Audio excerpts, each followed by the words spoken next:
En el tranquilo claustro del monasterio benedictino en Rieti, un silencio solemne envolvía a Quinto Canoro a Crex mientras se sumergía en la atmósfera antigua y misteriosa de aquel lugar sagrado. Los monjes, ataviados con hábitos oscuros y semblantes serenos, lo habían recibido con hospitalidad, pero la comunicación se limitaba al latín, el lenguaje de los eruditos y los devotos.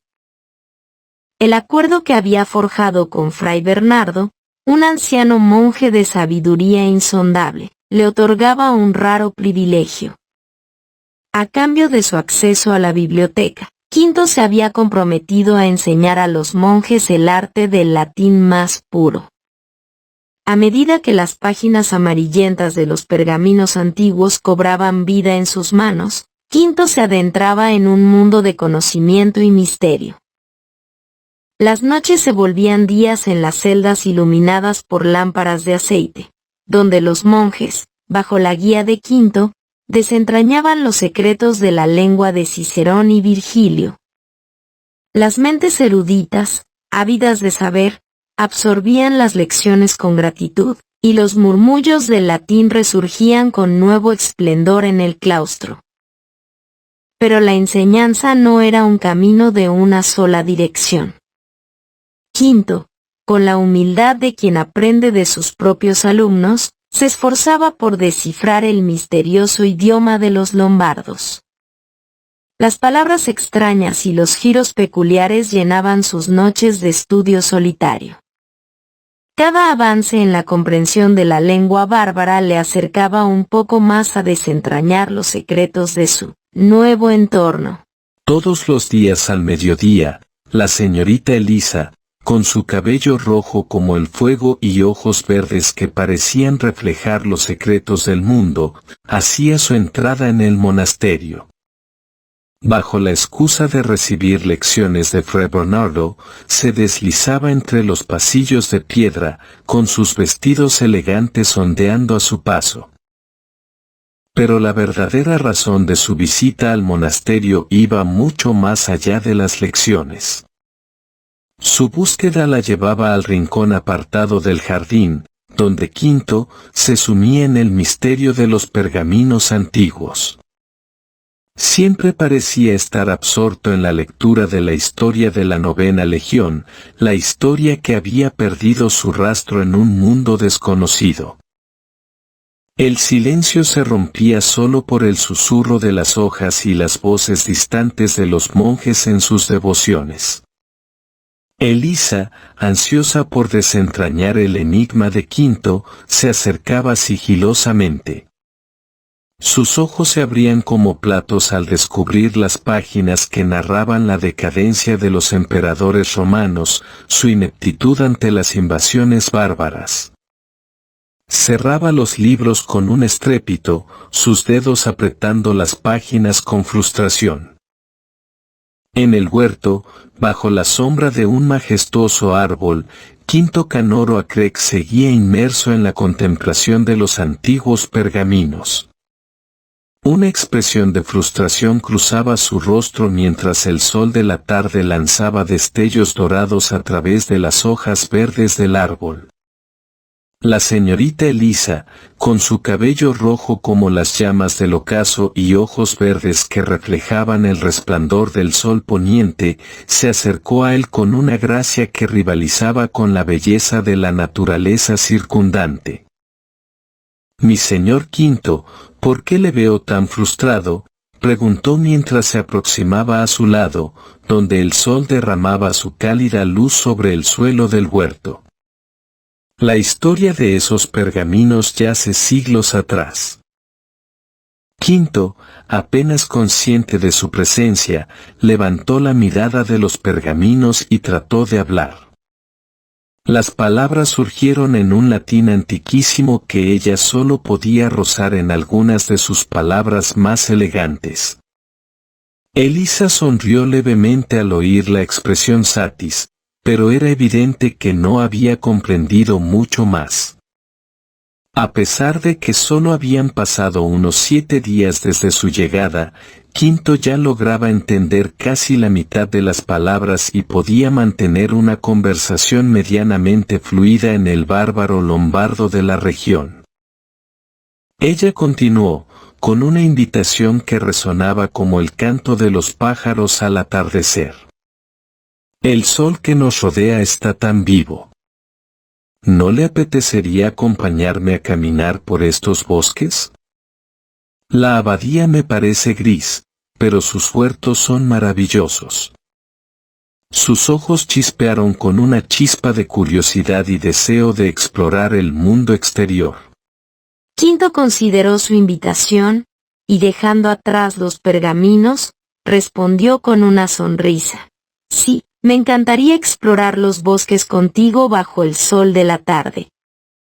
Los misterios de la historia pueden esperar un poco más. Acompañarte será un honor. Con estas palabras, la dama de las rosas y el joven noble se adentraron juntos en el mágico huerto bajo la cálida luz dorada del sol poniente. Mi señor Quinto, mi corazón está inquieto, comenzó con una sinceridad evidente en su voz. Mi padre apenas habla conmigo. Está tan absorto en la tarea de poner a resguardo las riquezas de las ciudades del norte en Rieti que parece olvidar que mi cumpleaños se acerca. Una sombra de frustración cruzó su semblante. Quinto respondió con calma, eligiendo sus palabras con cuidado. Lady Elisa, comprendo tus sentimientos. Tu padre está actuando por una razón importante. La seguridad de la familia y de la ciudad de las rosas es un deber que recae sobre sus hombros. A veces, las decisiones que los líderes toman pueden ser difíciles de entender, pero debemos confiar en que lo hacen por el bien de todos. Tal vez haya una causa fuerte que le esté obligando a actuar de esta manera, y con el tiempo, entenderás el porqué de sus acciones. Elisa continuó, su voz temblando ligeramente. ¿Y hay algo más? Estoy asustada. Corren rumores de que el duque de Spoleto está perdiendo la guerra, y su ejército marcha hacia Rieti, perseguido por las fuerzas de Tuscania. Las noticias son confusas y aterradoras. No sé qué nos depara el futuro. Es comprensible que tu padre esté preocupado. La guerra no distingue entre ricos y pobres, y la seguridad de la Rieti es de suma importancia. En tiempos como estos, es natural que él esté ocupado y en guardia. Dijo Quinto mientras su mente comenzaba a trabajar. Pero Elisa no había terminado. Con un atisbo de angustia en sus ojos verdes, añadió, y anoche, tuve una pesadilla. Monstruos invadían nuestras tierras, quemaban los campos y devoraban todo a su paso.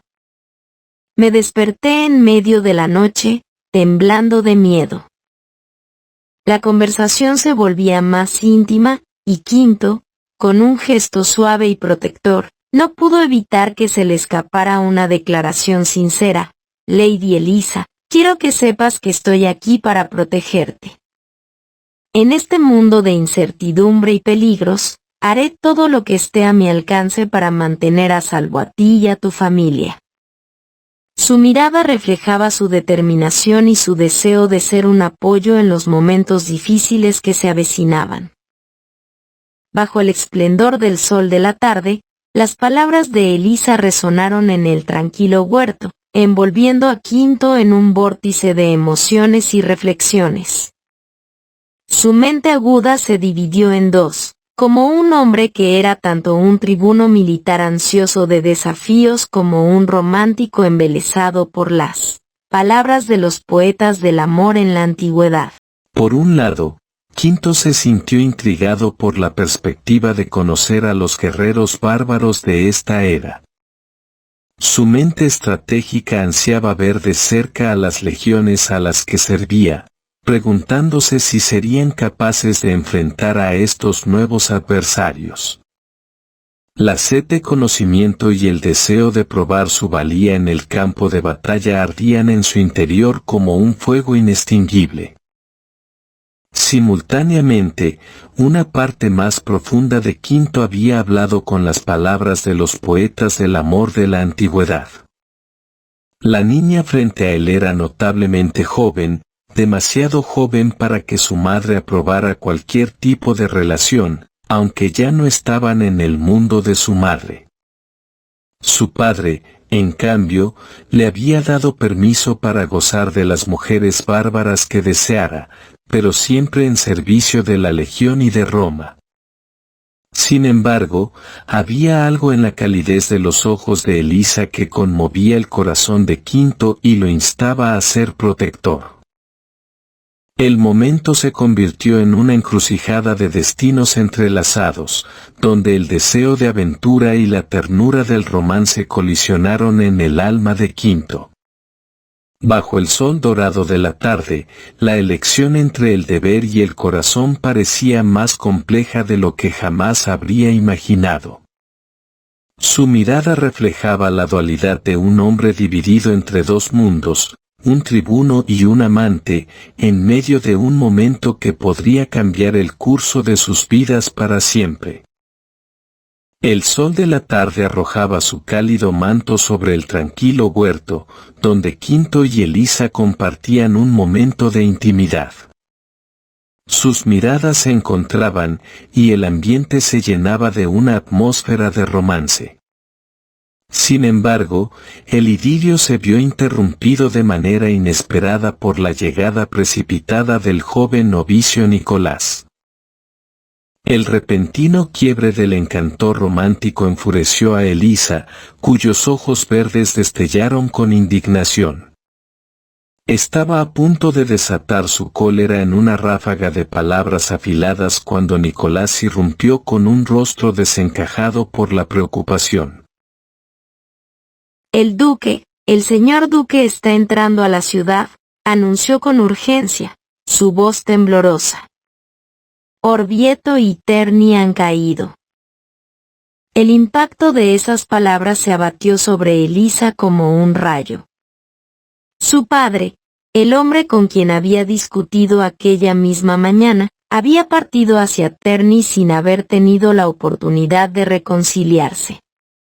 Sus ojos se llenaron de lágrimas, y sus labios rosados apenas podían articular una palabra. Papá.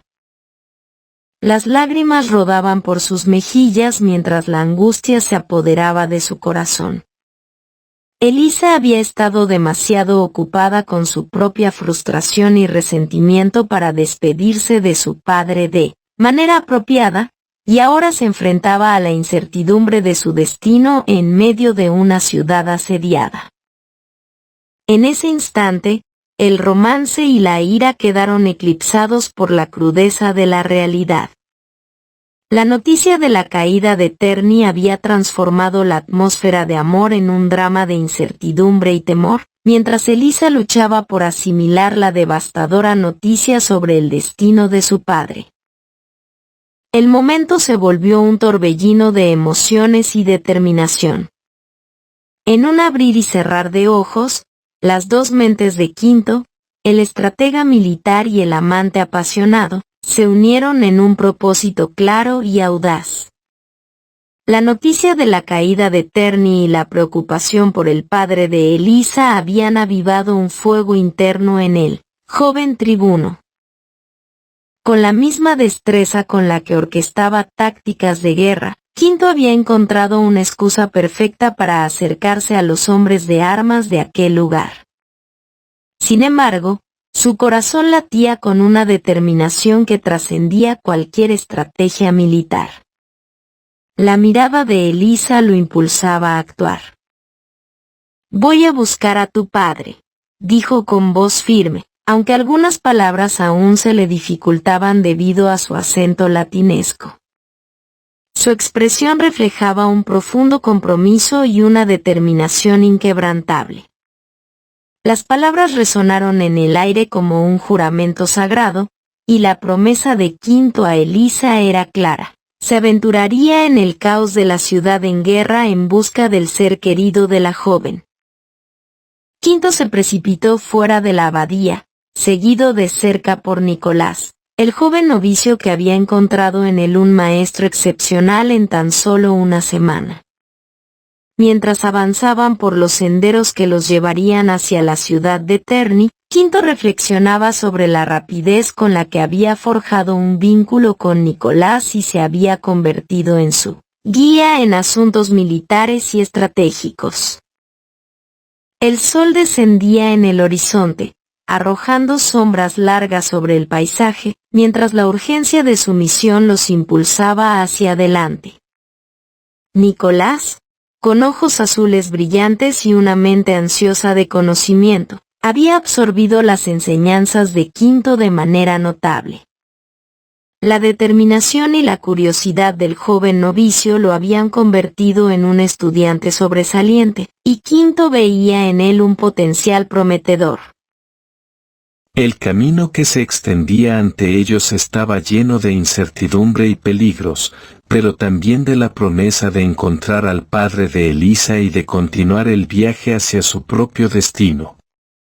Mientras avanzaban juntos hacia el desconocido, el dúo improbable de Quinto y Nicolás se embarcaba en una búsqueda que cambiaría sus vidas para siempre y que les depararía desafíos inimaginables. La amistad entre el maestro y el aprendiz florecía en medio de la aventura que tenían por delante. En medio de las estrechas y sombrías callejuelas, Quinto se volvió hacia el joven muchacho que se escondía detrás de una esquina, con una mirada de curiosidad en sus ojos. ¿Por qué me sigues?, preguntó con una nota de asombro en su voz. El joven, con una expresión de inquietud en su rostro, se adelantó tímidamente. Mi señor, es que ese camino conduce a un punto donde las calles están atascadas de personas de clase baja, explicó, su voz temblorosa. El señor Bianchi debe estar allí, junto con el duque, ya que es uno de sus financiadores más importantes. Si no pueden encontrarlo allí, significa que el padre de la señorita Elisa debe estar en serios problemas. Quinto evaluó sus opciones, su mente estratégica trabajando a toda velocidad. Después de un breve instante de reflexión, pronunció con determinación, guíame, enano.